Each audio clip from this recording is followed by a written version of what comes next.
Bienvenue pour un nouveau numéro de notre série de spectacles macabres illustrant certaines des pires châtiments infligés aux gens.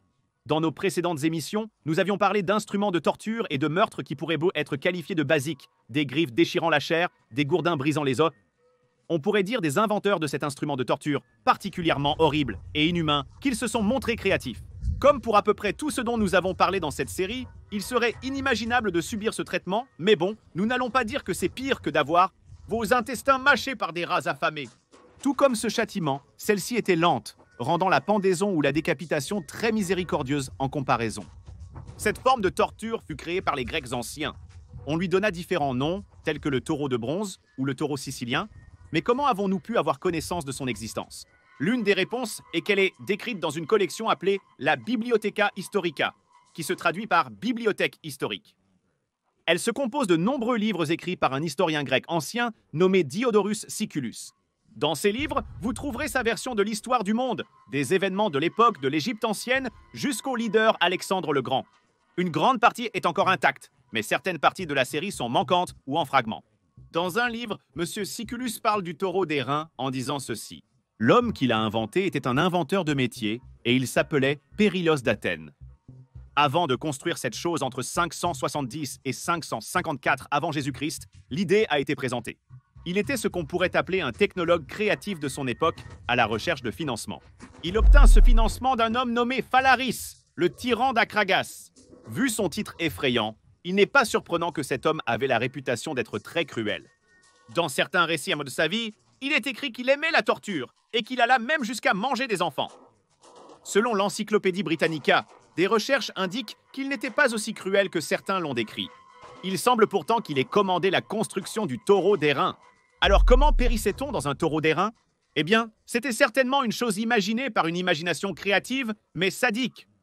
On disait qu'il était de la même taille qu'un taureau, mais façonné en bronze, avec une ouverture permettant à un homme d'entrer. Un feu était ensuite allumé sous le taureau et l'homme rôtissait lentement jusqu'à la mort. Écoutez, il fut fabriqué pour que, quand l'homme criait de douleur, ses cris ressortaient via des tuyaux déformés dans le taureau, donnant l'illusion d'un animal hurlant de douleur. Cela aurait pu divertir quelqu'un comme le tyran d'Acragas. La fumée qui devait sortir par les narines du taureau, dont le nez était rempli d'encens car les corps en combustion ne sentent pas très bon. Selon l'histoire, les os restants étaient transformés en bracelets. Quand l'idée fut proposée par Paralos, on dit qu'il dit ceci au tyran Phalaris.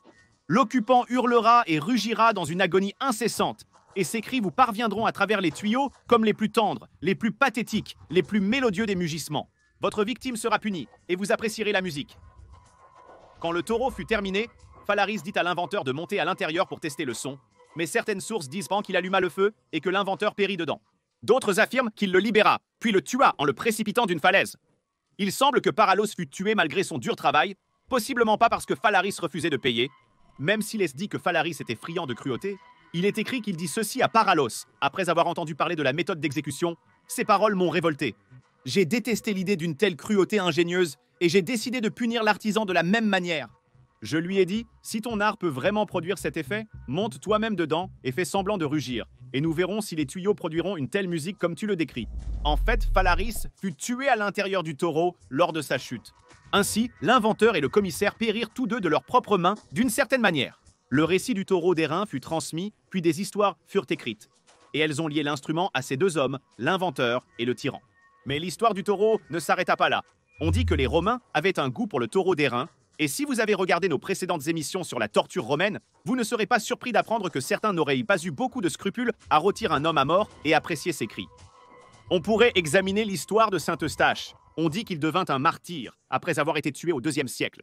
Les Romains punirent donc de nombreux chrétiens avant de se convertir eux-mêmes au christianisme sous l'empereur Constantin, mais ce ne fut qu'au IVe siècle après Jésus-Christ, après que beaucoup de sang chrétien ne fut versé, et il semble que quelques chrétiens aient également été cuits à mort à l'intérieur d'un animal en bronze. On dit que saint Eustache aurait été l'un d'entre eux. Avant sa conversion au christianisme, il servait un empereur romain jusqu'au jour où il vit une lumière, ou plutôt une vision d'un cerf et d'un crucifix. Les chrétiens pourraient affirmer que cet homme perdit tout ensuite, comme une épreuve de Dieu. Il perdit son argent, ses serviteurs, et parmi bien des étrangetés, un lion et un loup enlevèrent sa femme et ses enfants. Sa foi resta inébranlable. Il existe plusieurs récits de ce qui arriva à cet homme. Certains disent qu'il retrouva sa richesse et sa famille, Mais finalement, lui, sa femme et ses enfants furent tous rôtis à mort dans le taureau d'airain sur ordre de l'empereur Adrien. Nous avons consulté des sources chrétiennes qui confirment ces faits, sans mentionner si sa famille subit le même traitement. Nous avons également trouvé ce morceau d'histoire chrétienne, écrit vers 1800. Il semble suggérer que lorsque Eustache et sa famille furent rôtis, ils périrent. Mais certains miracles se produisirent. Ceci est tiré de ce texte. Les saints martyrs, par la puissance divine, restèrent en vie pendant 3 jours, louant et bénissant le grand donneur de vie et de mort. Finalement, après qu'ils se turent, le taureau fut ouvert, et tous les 4 furent découverts sans vie, mais leurs corps intacts. On dit que d'autres chrétiens de son entourage subirent le même sort. Par exemple, un homme nommé Saint Antipas. Il fut écrit à son sujet. Ils sont devenus furieux et l'ont traîné jusqu'au temple d'Artémis. Et là, ils l'ont jeté dans un taureau de cuivre ou de métal brûlant rouge vif, où ils mettaient normalement leurs sacrifices aux idoles pour chasser les démons de leur propre peuple. Il a prié Dieu à haute voix pour recevoir son âme et renforcer la foi des chrétiens, et a supplié Dieu de pardonner à ceux qui lui infligèrent son supplice. Il est parti aussi paisiblement qu'en s'endormant. Nombre de gens ne croient pas à ces histoires et les associent plus à des légendes qu'à des faits historiques avérés.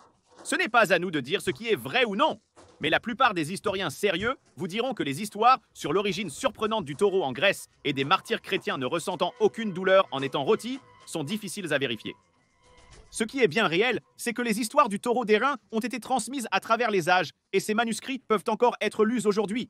En réalité, même si vous voyez un taureau d'airain dans un musée, ce ne sera qu'une représentation, pas l'original. Aviez-vous vu plus terrible dans nos précédents épisodes sur les châtiments? Dites-le nous dans les commentaires. Et ensuite, allez regarder Eaten Alive, les pires châtiments de l'histoire de l'humanité. Merci d'avoir regardé. N'oubliez pas de liker, partager et vous abonner. À la prochaine fois.